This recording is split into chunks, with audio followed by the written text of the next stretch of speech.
Meanwhile, French President Emmanuel Macron is seeking re-election in a heavily contested poll. Millions of French voters will cast their ballot today in elections that have been dominated by costs of living, security and the current conflict in Ukraine. SABC News international reporter Khayelihle Khumalo caught up with the French ambassador in South Africa, Aurélien Lechevallier. The French will be heading to the polls, so one of the most influential economies in the world, and obviously quite a litany of issues facing the French people. Joining us now is the French ambassador here in South Africa, Aurélien. So, Ambassador, thank you so much indeed for your time. So, once again, you have an opportunity to go to the polls, but let's look at some of the issues that have been dominant in your community. What are some of the pressing issues that have dominated this space? Well, the presidential election is always a very important moment for the French democracy and for the French people. So it's been some time now that everybody is quite either excited or at least interested in this very important moment of our nation. I would say that probably the themes that are dominant at the moment are the cost of living, also, well, the situation in Europe, security, the war in Ukraine, the Russian invasion in Ukraine, the consequences for Europe and for the world. So people are worried, of course, because of this situation, and so that's what's at stake. And it's very important because in our institution system, the president is really the central figure of our republican regime. And obviously, Ambassador, it's quite staggered in so many layers.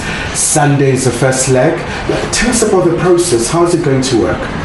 Well, it's quite simple. It's a two-round election. So on Sunday, today, it's the first round. So two candidates will be selected. And in 2 weeks from now, on the 24th of April, there will be the final round between the two last contenders. And then, when the finalist, the winner, will become the next president of the French Republic. And obviously it's been a very fierce contest. We've seen rallies being held, the leaders, really the candidates coming out in numbers. But I suppose a very key question is, looking at Southern Africa, how prepared are we for the French around this part of the world? Yeah, well, in general, it's been a bit strange and quite a unique situation because of the COVID consequences and because of the war in Ukraine. But indeed, I mean, there has been a campaign with a lot of meetings and a lot of rallies.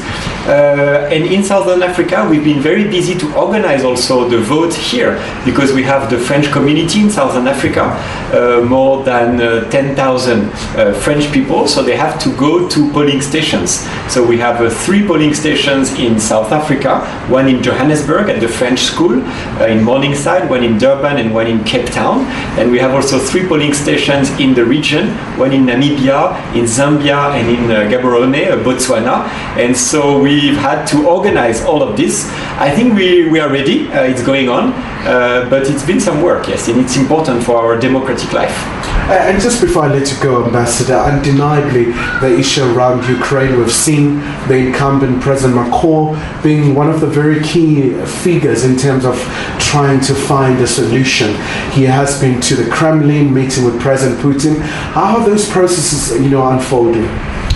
Yes, of course, France has a very important responsibility as a leading country in Europe. At the moment, also, we chair the European Council in Europe. We're also, as you know, a permanent member at the Security Council at the UN. And so we've been trying to maintain a dialogue to also have a united response to the invasion, to the united response to support the Ukrainian people in these circumstances, but always trying to find a way to explore possibilities of dialogue to obtain a ceasefire at the end of the day and to try to bring peace in the European soil. All right, Ambassador, thank you so much indeed for your time. Merci beaucoup, monsieur. So, certainly quite a very interesting time in France as the country is heading to the polls. So, we'll be keenly waiting for that particular outcome. It's a very influential economy, but also a very instrumental player in so many aspects. Khayelihle Khumalo, SABC News, Pretoria.